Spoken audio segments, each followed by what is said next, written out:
The phone buzzed on the nightstand, a sharp, electric jolt that sliced through the silence of 2 a.m.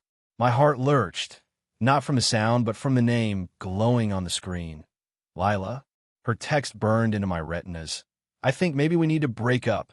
The words hung there, cold and final, like a guillotine blade caught mid-fall. I stared, my pulse hammering in my throat, the room shrinking to the size of that tiny screen. My fingers hovered over the keyboard, trembling before I typed back. I agree, but the truth? I didn't. Not yet.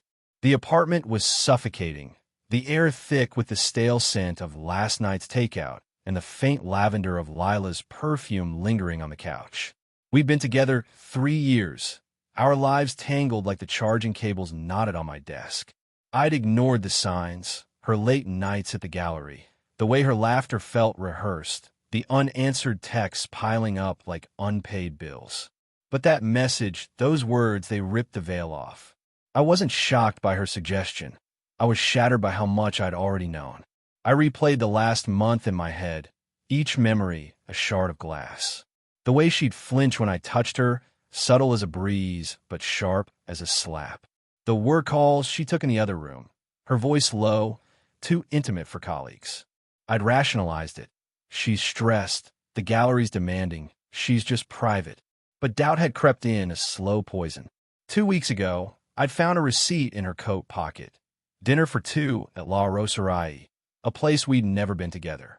I'd shoved it back, told myself it was a client meeting. But my gut churned, whispering truths I wasn't ready to hear. I got up, pacing the hardwood floor, its cold bite against my bare feet grounding me. The city outside hummed faintly, distant horns, a siren's wail. But inside, it was just me and the ghosts of our life together. I opened her last text again, rereading it like a detective scouring a crime scene. Maybe we need to break up. Maybe? The word was a coward's escape, a half-step toward confession. I wanted to call her, demand answers, but my pride held me back. Instead, I grabbed my jacket and headed out, the night air sharp as a blade against my skin. The gallery was a 20-minute walk, its glass facade glinting under streetlights like a beacon of secrets. Lila had been working late again, her texts vague. Caught up with a client. Don't wait up. I believed her because I wanted to, because love makes you a fool. Now, standing across the street, I saw the dim glow inside, shadows moving behind the frosted glass. My breath caught as 2 figures emerged. Lila, her dark hair spilling over her scarf, and a man I didn't know, his hand grazing her lower back. The gesture was small, intimate, a silent scream of betrayal. I froze, my heart a clenched fist. They laughed, her head tilting toward him the way it used to tilt toward me. I wanted to storm over, to shout, to shatter their moment, but my feet wouldn't move. Instead, I watched them disappear into a cab, the red taillights fading like dying embers. My phone buzzed again, another text from her. Can we talk tomorrow? I'm sorry. Sorry for what? For the breakup text? For him? For the lie I'd been living? Back home, I sat on the couch, the silence deafening. I remembered her voice last week, soft and hesitant, saying, "You're too good for me, Ethan."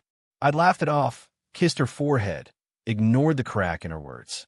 Now, it was clear, she'd been confessing, testing the waters, begging me to see what she couldn't say. I'd been blind, not out of trust, but fear. Fear of losing her. Fear of being alone. Fear of admitting I'd sensed the truth all along. Morning came, gray and heavy. Lila knocked, her eyes red-rimmed, her hands twisting the strap of her bag. "Ethan, she started, but I cut her off. I saw you," I said, my voice steady despite the storm inside. "Last night, with him." Her face crumpled, guilt and relief warring in her eyes. "I didn't mean for it to happen," she whispered.